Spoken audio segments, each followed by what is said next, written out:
the meaning of natural selection?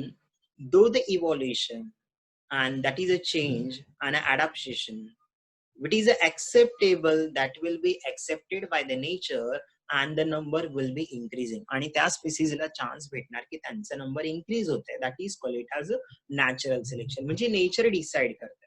मग तेच point ह्याच्यामध्ये दिले आहे बघा. It is a process by which better adapted individual. Adaptation कधी होणार आहे? जर नेचरमध्ये काही चेंज झाला आणि त्या चेंजमुळे तिकडचे जे ऑर्गॅनिझम आहे त्यांनी त्यांच्या बॉडीमध्ये काही चेंज केलं, म्हणजे अडॅप्टेशन झालं विथ अ युजफुल व्हेरिएशन. आणि त्याच्यामध्ये पण परत व्हेरिएशन येणार. मग जे व्हेरिएशन ते स्वतःहून चेंज करतात बॉडीला आणि एक्सेप्ट करतात, that variation is called it as a useful variation, are selected by nature and live together and more number of progenies are form. आणि त्याच्यामुळे जे नवीन काही फॉर्म झालंय त्यांचं परत क्रॉसिंग होऊन काय होणार आहे? नवीन प्रोजेनीचं फॉर्मेशन होणार आहे. That is called it as a natural selection. नेचरने selection. Now that natural selection have so many types. The first type of natural selection is stabilizing selection. Okay, first type of natural selection is stabilizing selection. What is the meaning of stabilizing selection? Balancing selection झाला नेहमी. So what is the meaning of that? Here, more individual of a population acquires mean character value. म्हणजे असं समजा की blood grouping घेतलं, तर blood grouping मध्ये जर आपण पूर्ण घेतलं तर त्याच्यामध्ये जर आपण ब्लड ग्रुपिंग घेतलं तर ब्लड ग्रुपिंग मध्ये A blood group, B blood group, A B blood group, O blood group, नंतर त्याच्यामध्ये परत ए पॉझिटिव्ह, ए बी पॉझिटिव्ह. आता त्याच्यामध्ये पूर्ण पॉप्युलेशन घेतलं तर ए बी ग्रुप जे ब्लड ग्रुप आहे ते सर्वात हाय आहे, त्याच्यानंतर ए आणि बी आहे, त्याच्यानंतर ओ आहे. त्याच्यामध्येही पॉझिटिव्ह नंबर सर्वात आहे आणि निगेटिव्ह नंबर लो होत जात आहे. ओके, निगेटिव्ह मध्ये पण ओ निगेटिव्ह जे ब्लड ग्रुप आहे ते थोडंसं फारच कमी लोकांचं असतं. म्हणजे ह्याच्यामध्ये त्यांचं सांगण्याचं मिनिंग काय? Wien you see that diagram, okay, जर तुम्हाला हे डायग्राम बघा, राईट साइडला जी पिक्चर आहे त्याच्यामध्ये बघा, एवढं पॉप्युलेशन जेव्हा आपण त्याचं एक्स आणि Y axis. Roll number 23 Mayuri, तुमचं व्हिडिओ ऑन झालेला आहे. रोल नंबर 23 मयुरी, तुमचं व्हिडिओ ऑन झालेला आहे. रोल नंबर 23 मयुरी, तुमचं व्हिडिओ ऑन झालेला आहे. हॅलो, रोल नंबर 23 मयुरी, तुमचं व्हिडिओ ऑन झालेला आहे. रोल नंबर 23 मयुरी, तुमचं व्हिडिओ ऑन झालेला आहे. Okay, see all of you listen here. Okay, so आपण कुठे होते बघा, आपण ह्या पॉइंट वरती होते. हे पॉइंट आपण काय बघत होते? See all of you listen here. Here, more individual of a population acquires a mean character value. म्हणजे त्याच्यामध्ये जसं मी ब्लड ग्रुपिंगचं एक्झाम्पल दिलं, तर त्या ब्लड ग्रुपिंग मध्ये आपण काय बघितलं की मोरेवर जे नंबर आहे, ओके, मोरेवर जे नंबर आहे पॉप्युलेशन मध्ये, just a minute all of you.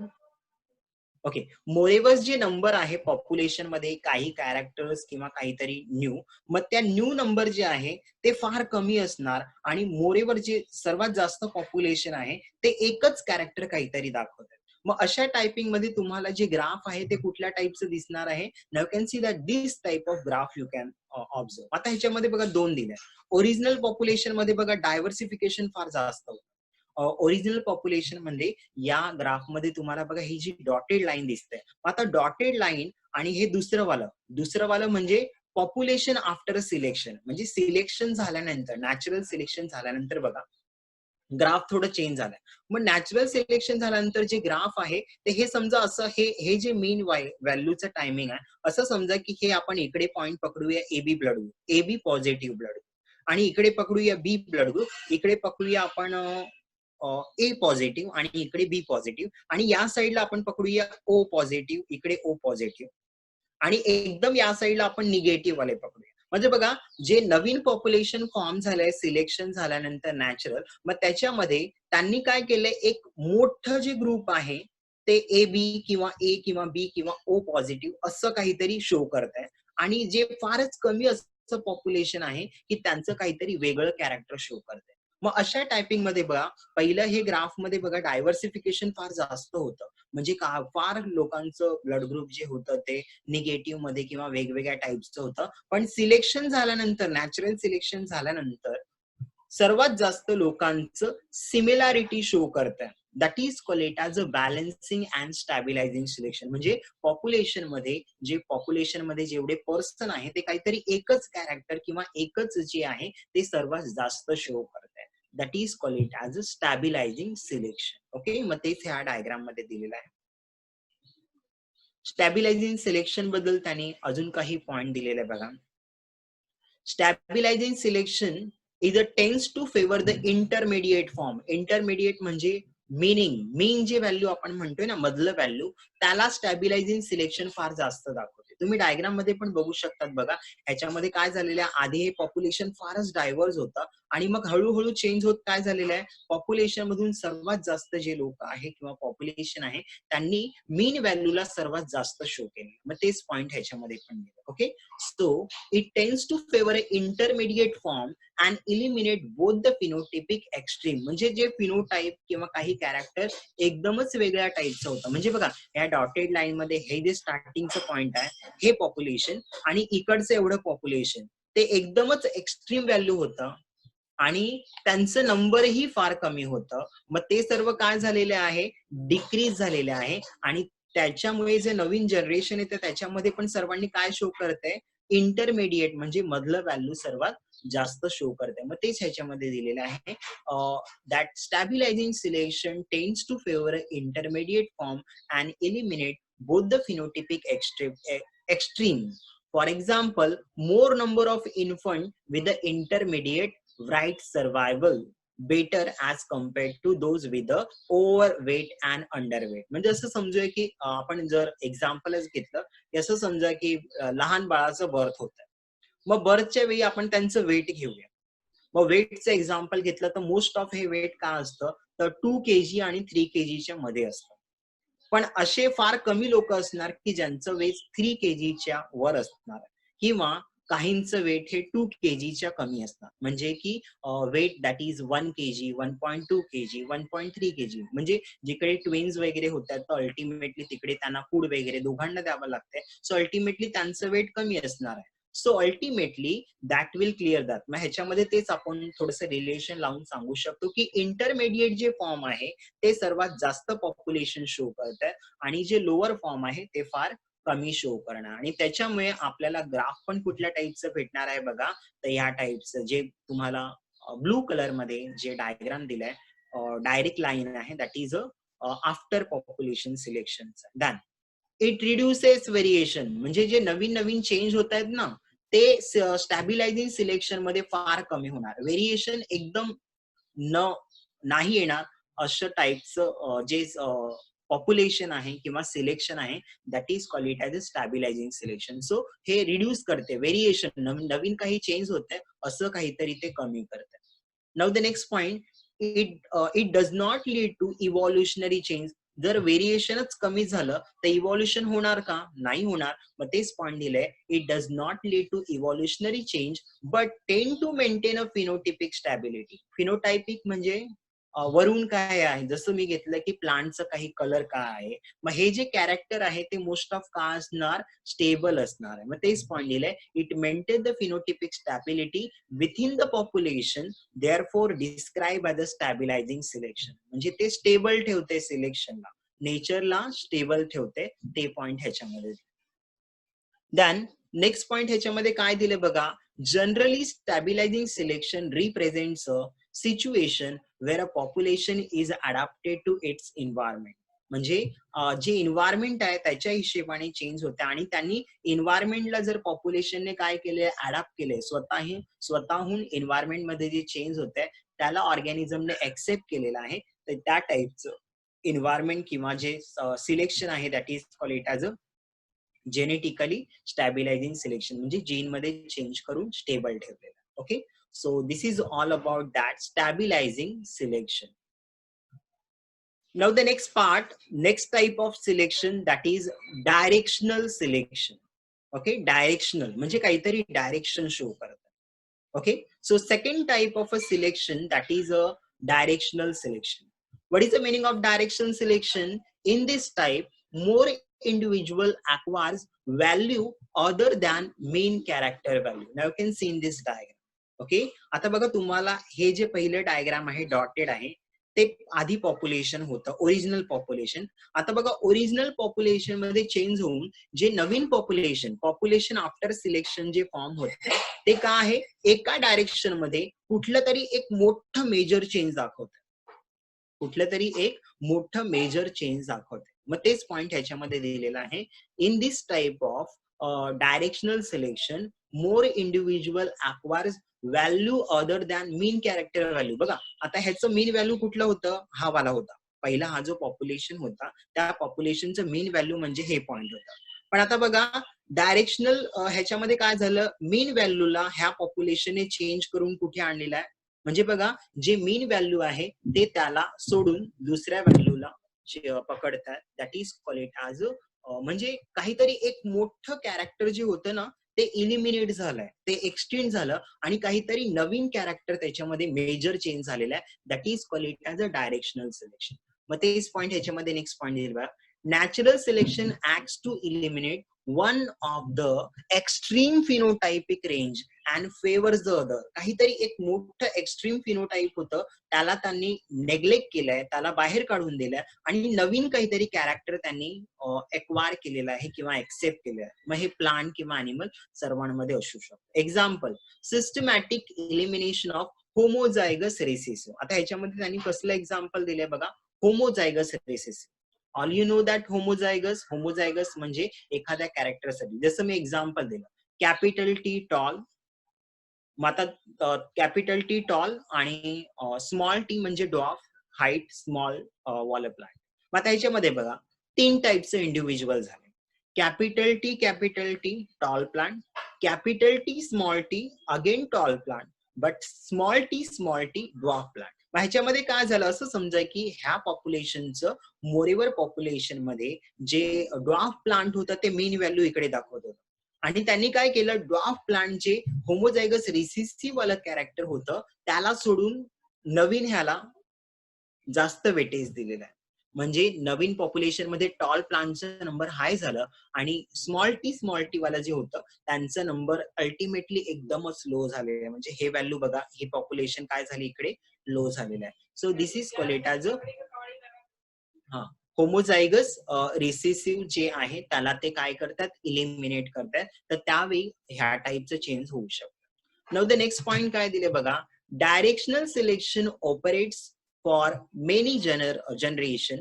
It results in an evolutionary trend within the population and shifted a peak to one direction. हे जे पीक आहे बघा, आता ह्याच्यामध्ये हे जे पीक आहे ते असं होतं आणि दुसरं पीक काय झालं, जेव्हा नवीन पीकचं फॉर्मेशन होते त्यावेळी काय झालेलं आहे, सो इट विल शिफ्ट. ते काय झालेलं आहे तर ते शिफ्ट झालेलं आहे दुसऱ्या पॉइंटवरती. म्हणजे पूर्णच्या पूर्ण पीक हे दुसऱ्या डायरेक्शन मध्ये, एका डायरेक्शन मध्ये काय झालेलं आहे, शिफ्ट झालेलं आहे. So that is called it as a directional selection. Example दिले बघा, industrial melanism. Okay, industrial melanism, all you know that. तर इंडस्ट्रियल मेलॅनिझम मध्ये असंच झालं बघा. इंडस्ट्रियल मेलॅनिझम मध्ये काय झालं, 1845 च्या आधी जेव्हा कंपनी वगैरे काहीच नव्हतं ग्रेट ब्रिटन मध्ये, त्यावेळी व्हाईट कलर आणि ग्रे कलरचं जे स्पेसिस होतं मॉथचं, त्याचा नंबर हाय होता आणि अल्टिमेटली जेव्हा ते इंडस्ट्री आला तर त्यांनी काय केलं, पॉल्युशन केलं, अल्गेचं नंबर लो झालं आणि मग ब्लॅक कलरचं स्पीसीसचं नंबर लगेच काय झालं, हाय झालं आणि व्हाईट कलरचं स्पीसीसचा नंबर लो झालेला आहे.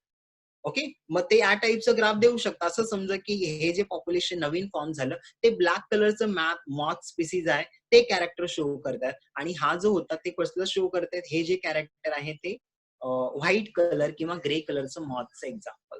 Okay, so well-known example of a directional selection is industrial melanism. Then DDT resistance mosquito. Okay, DDT मुळे मस्किटो मध्ये जे नवीन काहीतरी मस्किटो फॉर्म झालेले जे की त्याला एक्सेप्ट करतात केमिकलला.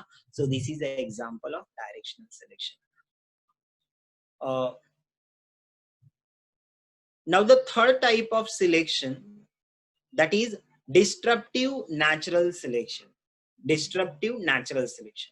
What is the meaning of that? Example, it was observed in a different big size of African seed cracker finches. The bird have different size of beak and they feed on a seed. Now you can see in this diagram. या diagram मध्ये तुम्हाला दिसतंय बघा, दोन्हीही bird हे जर आपण बघितलं तर आपल्याला एक्सप्रेशन वाईज हे दोन्हीही बर्ड दिसण्यामध्ये कसं दिसतंय, so it will be a similar. दोन्हीही बर्ड आपल्याला कसं दिसते, सिमिलर दिसते. पण बीक जर आपण बघितलं तर बघा, एक जे बीक आहे त्या बर्डचं बीक कसं आहे, बिगर आहे. सो दिस बर्ड विल, हे जे बर्ड आहे ते काय इट करताय, so it can open through a shell of a large seed. तर हे लार्ज जे सीड आहे त्याचं जे सीड आहे त्याला ओपन करून इट करू शकतात. पण जे स्मॉल वाला आहे, हे जे दुसरं स्पीसीज आहे त्या स्पीसीज कुठलं सीड इट करू शकतात, so it can open the seed of small size. आता जर आपण हे जे स्मॉल वालं हे आहे त्यांना बिगर वाला सीड दिलं, so ultimately they can't feed. मग ते फीड करू शकत नाही. मग तेच एक्झाम्पल दिलं बघा, the available seed were a two kind, small and large size seed. So ultimately large size bird feed on a large seed with a small size bird feed on a small seed, and their number was increased. Intermediate big size bird are unable to feed on either type of seed, so their population was. म्हणजे ह्याच्यामध्ये बघ काय झालं की जे बिगर वाला बीक होतं ते बिगर सीड इट करतात, जे स्मॉलर वालं बर्ड होतं त्यांचं स्मॉल बीक होतं ते स्मॉल सीड इट करतात. आता ह्यांच्यामध्ये जर असं असेल कुठेतरी बर्ड्स जे की त्यांचं साईज जे आहे इंटरमिडिएट आहे, सो अल्टिमेटली नाही ते बिगर वाले इट करू शकतात, नाही ते स्मॉलर वाला सीड इट करू शकतात. सो अल्टिमेटली त्या बर्डचं नंबर का होणार आहे, अल्टिमेटली त्याच्यामधून निघून जाणार आहे किंवा लो होणार आहे, डिक्रीज होणार. मग तेच पॉइंट दिलेला आहे बघा याच्यामध्ये. So intermediate big size bird are enable to feed, ते इट करू शकत नाही. So either type of seed, so their population वर decrease gradually and they eliminated by natural selection. आणि त्यांचा नंबर नेचर काय करते, त्यांना इलिमिनेट करते. Okay, so this is example of that descriptive natural सिलेक्शनचं हे एक्झाम्पल होतं. Just a minute.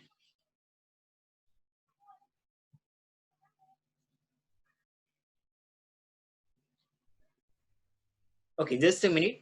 हे कम्प्लीटच होणार आहे, एकच स्लाइड राहिलाय म्हणून आपण ते कम्प्लीट करून घेऊया आणि नंतर आपण हार्डली वेनबर्ग आणि तुमच्या क्वेश्चन कडे जाऊ. ओके, नेक्स्ट पार्ट ह्याच्यामध्ये काय दिलेलं आहे बघा, आयसोलेशन. आपण आयसोलेशन पण ऑलरेडी स्टडी केलं. Okay, isolation, it is a separation of a single interbreeding population into subunits.